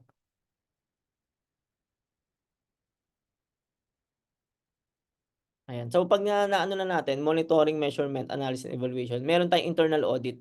So ibig sabihin merong magche-check nitong lahat. Sa amin semi-annual ito. Chine-check ito lahat from dito sa 4 hanggang sa 10. Chine-check kung gumagana yung system, kung ginagawa yung system. Kasi pag wala yung internal audit, pwede mangyari na ginagawa mo ngayon, makakalimutan na, hindi na siya gagawin. So sa internal audit, merong group sa amin or pwedeng ikaw mismo ikaw yung magche-check, ginagawa mo ba 'tong mga 'to, lahat, 'di ba? In timely manner, ibig sabihin naka-plan siya, kailan siya naka-schedule. Yan, puwedeng naka-calendar or puwede naka-post sa mo na, "Uy, mag-i-internal audit ako ngayong gan'tong date." 'Di ba? Then the management review, 'yan yung parang general meeting. Kumbaga, diyan magaganap ngayon yung may mga agenda na idi-discuss. So i-search nyo lang management review agenda. Ayun, nandun may listahan doon na dapat yun yung i-discuss sa management review. Usually ito yung year-end meeting, yung management review. Yan, para malaman na ito na yung mga nagawa natin ngayong taon, 2024. Ito yung mga effective, ito yung mga hindi pa nagagawa, ito yung gagawin natin next year, 2025. Diba? So ganon yung sa management review. Ito yung target natin, hindi natin na-hit, or ito na-hit natin tong target na to. So improve natin, taasan pa natin yung target sa susunod kasi nagawa siya. Diba? Pwede rin sa management review. Ito magbibigay tayo ng mga bonuses kasi na-reach natin lahat. Diba? I-announce, pwede 'yon. Then the improvement, ayan yung mga non-conformity, conformity and corrective action. So ibig sabihin, every time na may maling nangyari dito sa mga 'to, meron system na non-conformity. Bibigyan ng sa amin CAPA ang tawag dito, corrective action and preventive action procedure or process. So meron kami pag may nangyari na customer complaint, gagawa namin ng CAPA 'yan. So magkakaroon ng problem solving, yung 'di ba yung trinain natin kasosyong Cha, yung Lean Six Sigma, dun papasok 'yan sa CAPA. Ito yung 10.1. Yung 10.1 yan yung Lean Six Sigma. Yan, diyan puwedeng gamitin 'yan. Isipin mo yung isang training lang, isang clause lang dito sa ISO, 'di ba? Then, pag na-correct mo na yung problem, doon na papasok ngayon continual improvement, then update yung system. Basta laging dapat i-update. I-update yung process, kada may mga changes, i-update lagi. Documented yung update. Yung may mga revision. Ayan. May question ba? May question? O medyo nabulunan, sobrang daming gagawin. Madami bang tatrabahuin? Ang dami pala. Ang dami, no? Di ba? Akala natin, ito lang, business lang, benta lang. Di ba? Pero, imagine nyo, ganito lagi isipin nyo. Isipin nyo, ito, ginagawa nyo, or gagawin nyo ngayon, yung kalaban nyo, hindi nila to ginagawa, or hindi nila to alam. Sino Tama. ngayon mas lamang? Di ba? Ang yung kumpanya na merong ganito. Ano na? Yan, na nagko-comply sa ganito po. Kasi unang-una, meron agad silang sagot kapag halimbawa, alam agad nila yung gagawin kapag lason. So may sistema na pong susundin. Kagaya nga po ng sabi nyo na mas competent po kasi yung mga tauhan na i-train kesa po sa hindi. Di ba? So, ito bigyan ko kay example yung kaibigan ko na may-ari ng cafe. Pag pumasok ka sa cafe niya, lahat ng tao niya nakangiti. Kasi train yung mga tao niya na maging masaya, naging nakangiti, na walang negativity. Di ba? So imagine nyo, pumasok kayo sa isang restaurant na puro nakangiti yung tao versus kumain kayo sa isang fast food chain na para mga robot yung tao. Sino ngayon ang or sabi restaurant din na parang ang susungit ng tao. Kanino kayo kakain? 'Di ba? So parang ganun yung niya. Or mas competent yung mga tao. Makikita mo talagang, ma'am, baka may problema ba? Or ba nakitang yung tubig, 'di ba sa mga restaurants, ubos na yung tubig, tawag ka ng tawag na ganyan, wala pa rin lumalapit. Compare versus dan sa mga restaurants na paubos pa lang yung tubig mo, may lalapit na. Ma'am, water. Or water. 'Di ba? So makikita mo yung customer service. Diba? So ganun siya. Ayan. Then, ayan, nasa na ba tayo? Ayan, so yung ISO 22000, ito yung pagkakaiba niya dun sa ibang ISO. Actually, yung iba ditong part, wala sa ibang ISO. Katulad nitong yung prerequisite, wala to. Yung hazard control, wala to sa ISO na iba. Diba? Pero yung iba, nandito. Pero yung ISO 22000, meron pa siyang bukod. Bukod dito, meron pa nito. Di ba? Meron pa nito. Ayan, i-screenshot nyo na lang. Ayan. Meron pang ganyan. Ayan. Pero ito, hindi ko to ma-explain sa inyo kasi hindi ako food expert. Ayan. Pero sigurado ako sa may mga food business dyan. Ayan. Pero ito yan, yung katulad ng prerequisite program, yung sinabi ko kanina, traceability system, paano mo malalaman kung yung FIFO, yun nga, tsaka yung kailan siya ma-expired, di ba? Emergency preparedness. So, yan, yung tatlong yan, no? Then, papunta sa hazard analysis, malalaman nyo kung alin yung mga hazardous. Tapos control, ano ba yung mga controls like yung pag-cleaning, yan, mga controls yan para mabawasan yung risk. Di ba? Yung pagsuot ng hairnet, face mask, ayan, kasama pest control. So, nandito yan. So, connect siya. So, ito yung kailangan. Yan yung tatlong yan. Then, next is, tuloy-tuloy rin yun. Ayan, ito yung Plan, Do, Check, Act. Ayan, ayan siya. Diba? I-screenshot nyo na lang. Sa food to sa food. Yung mga hindi non-food, hindi ganito ang Mas simple yung sa atin sa non-food. Sa food, sobrang daming, kasi food to kakainin ng tao. Diba? Ayan. So, yan yung sobrang daming gagawin sa food. Akala natin lang simple lang ang food. Pero, isang mali lang kasi sa food, sarado ang business mo. Makakasuhan ka pa. Diba? Tama ba? Kaka Red Flag, lipat na tayo ng ibang business, wag na food, char. Necessity of food Commodities pala, yan. Ayan, so yun yung ano, yun yung may natutunan ba? Yes po. Ayun, basta unti-unti ang sa akin ang recommendation ko sa inyo, eto unahin niyo na 'to. Yan. Isa-isahin niyo na 'yan. 'Pag naisa-isahin niyo na 'yan, mas malaki na yung maliit na yung chance na makasuhan kayo. 'Di ba? Maliit na yung chance na may malason. Ayan. Then, nasaan na ba tayo? Ito mas detailed na 'to, eh. Ayan, ito pala yung sinabi ko kanina, yung 2005 version, ito yung nabago sa 2018 version. Kumbaga yung 'di ba minsan nag-a-update yung mga software natin, may mga fix, may mga bugs na finix or may mga changes. Ito yon. So sa 2018 nagkaroon na ng responsibility yung leadership. Dati taga-pirma lang. Ngayon, full responsibility ang leadership sa ISO. 22,000. Tapos nagkaroon na ng risk-based approach. Yun nga, yung meron kailangan may risk management, risk assessment. So parang lagi ang tanong diyan, paano pag nangyari ito? Paano pag nangyari ito? Anong gagawin mo? Paano pag nangyari ito? Anong gagawin mo? Or paano pag nangyari ito? Ano yung pwede mong control na para lumiit yung risk or yung lumiit yung impact niya, 'di ba? Example, yung mga ipis, daga, 'di ba mahalo yan sa pagkain. O paano ngayon maiwasan yun? So mag-pest control ka, 'di ba? So yun, liliit na yung ano niya, yung risk or yung impact niya. Then yun nga, yung plan do check up, yung HACCP, sinama na siya doon. So yun yung mga changes.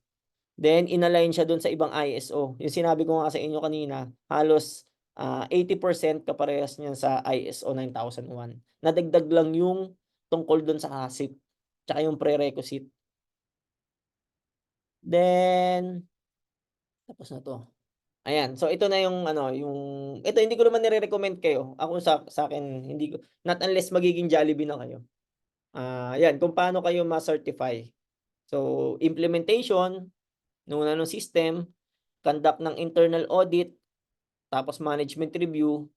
Tapos pag nakapag-management review na kayo, kailangan maghanap na kayong certifying body. Marami yan, sobrang dami ng certifying body. Nandiyan yung SGS, yan yung pinakasikat eh. Tsaka pinakamahal, pinakamatindi mag-audit. Pinakamaano yan, kumbaga pinakamahigpit yan. Tapos magkakaroon ng audit, dalawang audit yan, dalawang balik sila. Then, doon ngayon malalaman yung result kung pasado na kayo. Masa-certify na kayo. Pwede nyo nang ilagay sa packaging nyo na ISO 22,000 certified, HACCP, mga ganyan. Diba? So, ayun, may question ba? Ay, nasa yung stop, ano? So, yun, sana, palike na lang nito. Yun na lang yung bayad nyo sa akin. Teka lang, nasa ba yung stop record?